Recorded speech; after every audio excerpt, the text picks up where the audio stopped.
Gi-aprobahan sa Provincial School Board kung PSB sa Cebu ang naasa 3,961,725 pesos nga budget alang sa umaabot na Cebu Provincial Sports and Cultural Festival nga gikatak ng ipahigayon sa dakbayan sa Naga karong umaabot nga Pebrero 9 hangtod 14 tuig 2025.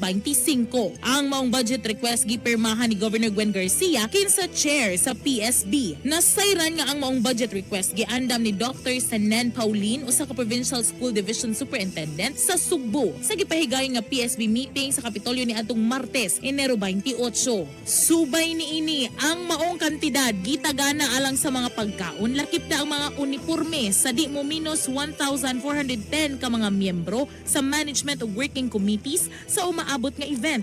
Diin gipanglantawan usab nga magtapok ang 16,000 ka mga partisipante nga naggikan sa 44 ka mga LGU sa tibuok probinsya sa Cebu. Alang sa IFM balita sa buntag kini si Idol Chick CD kapugngan sa paghatod sa nagunaw nga labas nga balita. Tatak Karamen, tatak IFM balita.